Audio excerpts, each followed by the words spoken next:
Students, पिछली बार हमने जातिवाचक संज्ञा और विशेषण से भाववाचक संज्ञा बनाई थी। आज हम पढ़ रहे हैं क्रिया से भाववाचक संज्ञा बनाना। हम सभी जानते हैं कि जिन शब्दों से किसी कार्य का करना या होना प्रकट होता है उन्हें क्रिया कहा जाता है। हमारे पास यहाँ कुछ शब्द हैं, हम इन शब्दों से क्या बनाएंगे? भाववाचक संज्ञा बनाएंगे। एक तरह से ये आपका प्रैक्टिस पार्ट है, अभ्यास पार्ट है। आप खुद भी अपना उत्तर दे सकते हो। उत्तर देने के बाद में आप अपने उत्तर को यहाँ चेक भी कर सकते हो। उत्तर आपको बाद में दिखाई देगा। पहला शब्द है रुकना। रुकना से भाववाचक संज्ञा बनेगी रुकावट। रुकना, रुकावट। ऐसे ही खेलना। खेलना से खेल। अगला शब्द है थकना। आप खुद सोचिए एक बार और फिर उत्तर दीजिए। थकना से थकान। अगला क्रिया शब्द है चलना। चलना से भाववाचक संज्ञा बनेगी, आई थिंक आपने सोच लिया होगा अपना उत्तर। चेक करो सही है गलत। बिल्कुल ठीक है, चाल। चलना, चाल। ऐसे ही अगला शब्द है झुकना, और अब आप चेक करो अपना झुकाव। अगला क्रिया शब्द है चुनना। चुनना से बन जाएगा चुनाव। जलना, जलन। धोना। धोना से धोना। धोना क्रिया शब्द से भाववाचक संज्ञा बन जाएगी अपनी धुलाई। तो फिर बहना क्रिया शब्द से क्या बनेगी? बहना से बहाव। इसी तरह से आप और शब्द देखिए और इन शब्दों के आप बनाते जाइए साथ साथ। मैंने क्या कहा? प्रैक्टिस पार्ट है। आप पहले बोलिए उत्तर, उसके बाद में चेक कीजिए। मुस्कुराना। मुस्कुराना से मुस्कुराहट। मुस्कुराहट। ऐसे ही हारना। हारना से हार। तो अगला शब्द है उड़ना। उड़ना से क्या बन जाएगा? उड़ान। जीतना। उत्तर देखिए जीत। गिरना, गिरावट। उलझना, उलझन। क्रिया शब्द है दिखाना, तो आपका शब्द आ जाएगा दिखावट। ऐसे ही खोजना। खोजना से खोज। छोड़ना क्रिया शब्द है। छोड़ना से क्या बनेगी संज्ञा? छूट। ऐसे ही सजाना, तो सजाना से सजावट। ऐसे ही और देखिए प्रैक्टिस पार्ट में हंसना। हंसना से बिल्कुल सही सोचा आप लोगों ने, हंसी। चमकना, चमक। घबराना से क्या बनेगी?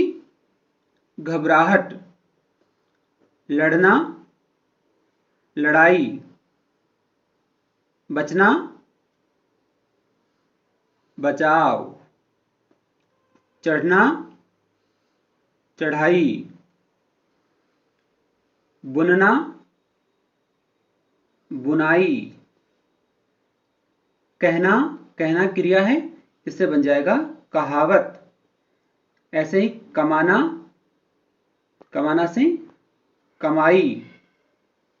पढ़ना, पढ़ाई। तो फिर बोना से बुआई। सर्वनाम से भाववाचक संज्ञा बनाना। तो सर्वनाम से भाववाचक संज्ञा कैसे बनेगी? यहां कुछ सर्वनाम शब्द, ऐसे शब्द जो संज्ञा की जगह काम आते हैं, उन्हें क्या कहा जाता है? सर्वनाम कहा जाता है। अपना, अपना, आप, निज, स्वयं, अहम, सर्व, मम, पराया, ये सारे क्या है? सर्वनाम है। तो पहला शब्द है अपना, तो अपना से क्या बन जाएगा? अपनत्व। अपना तो बन गया भाववाचक संज्ञा।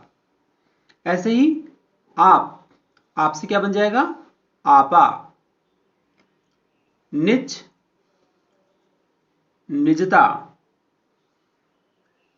स्व, स्वत्व। अगला पार्ट देखिए, अहम। अहम से क्या बन जाएगा? अहम से अहंकार। सर्व, सर्व से सर्वस्व। मम, ममत्व। पराया से परायापन। तो ये हमारे कुछ सर्वनाम शब्द हैं और एग्जाम में लगभग अगर पूछा जाता है तो यहां से पूछा ही जाता है। इसके बाद में हम बात करते हैं आगे, और आगे हमारा आता है अव्यय। अव्यय क्या होते हैं?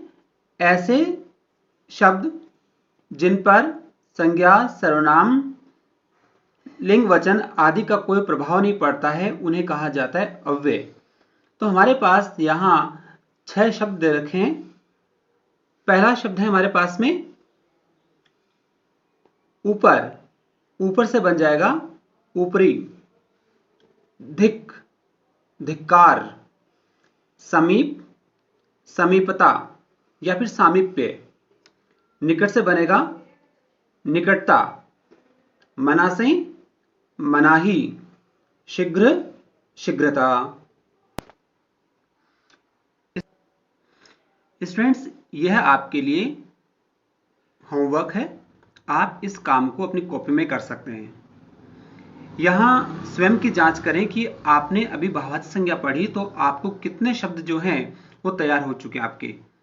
यहां एक प्रैक्टिस है। प्रैक्टिस क्या? आपकी स्वयं की जांच है, आप खुद करेंगे। पहला शब्द है हमारे पास में स्वस्थ। स्वस्थ से भाववाचक संज्ञा बनाएंगे। स्वामी, मांसल, पहनना, पहचानना, बचाना, लजाना, बोलना, युवा, निकट, दक्ष, सहायक, उदार, आजाद, गुलाम, वकील, अध्यापक, चिकित्सक। तो इनसे हमें क्या बनानी है? भाववाचक संज्ञा बनानी है। इसके बाद में अगर आपको कहीं परेशानी आती है तो आप कमेंट बॉक्स में जाकर के इनके आंसर्स चेक कर सकते हैं। इसके बाद में अगला पार्ट आता है आपकी प्रैक्टिस का, आपके टेस्ट का, स्वयं की जांच का। खालिस्तान में आपको उचित भाववाचक संज्ञा लिखनी है। सामने ब्रैकेट में शब्द दे रखा है, उस शब्द को देख करके आपको यहां खाली जगह में भाववाचक संज्ञा लिखनी है। पहला वाक्य है, आपके विचार का कोई देश नहीं है। यहां शब्द दे रखा है उचित। मुझे आपके व्यवहार में खाली जगह नजर नहीं आया। तो अपना से यहां भाववाचक संज्ञा क्या बनेगी वो आपको लिखनी है। चरित्र मानव की खाली जगह का आधार है। शब्द दे रखा है प्रतिष्ठित। प्रतिष्ठित शब्द से भाववाचक संज्ञा जो बनेगी वो आपको यहां खाली जगह में लिखनी है। पंडित नेहरू के देश से सब प्रभावित थे। शब्द आपका दिया गया है व्यक्ति। इस गन्ने में देश नहीं है। यहां फिर मैंने कुछ गड़बड़ की है। मैंने यहां शब्द भी दे दिया और इस शब्द से मैंने भाववाचक संज्ञा भी आपको दे दी है। तो 5वें प्रश्न में आपको उत्तर भी दे दिया गया है। इस गन्ने में मिठास नहीं है। मीठा से बन जाएगी मिठास। अगला देखिए, तुम्हारा देश देखकर मैं चकित रह गया। साहसी से यहां भाववाचक संज्ञा क्या बनेगी वो लिखनी है। देश की भावना से ही मैत्री बढ़ती है। अपना शब्द से भाववाचक संज्ञा लिखनी है आपको यहां। श्यामा देश व्रत का कठोरता से पालन कर रही थी। यहां मैंने शब्द दिया है विधवा, तो आपको विधवा शब्द से यहां भाववाचक संज्ञा रूप लिखना होगा। 9वां देखिए, देश में बहकर कोई काम नहीं करना चाहिए। भावुक शब्द है और इस भावुक शब्द से आपको बनाना है भाववाचक संज्ञा। भावुक शब्द जो है ये विशेषण है। आज हर चीज में देश पाई जाती है। यहां क्रिया शब्द दिया है मिलाना, और मिलाना से आपको बनाना है भाववाचक संज्ञा। स्टूडेंट्स, ये कार्य होने के बाद में आपको यहाँ एक पीडीएफ में एक अभ्यास कार्य का पेज मिलेगा, और उस अभ्यास कार्य के पेज में वाक्य के शुद्ध रूप लिखना, वाच्य परिवर्तन और कुछ और वाक्य दिए जाएंगे। तो आपको उसको देख करके उसके अनुसार आपको क्या करना होगा, अपनी कॉपी में कार्य करना होगा। ये आपका होमवर्क रहेगा। तो इस वीडियो के साथ ही एक पेज आपको मिलेगा हिंदी का, अभ्यास कार्य 1, इसे कॉपी में करना ही होगा।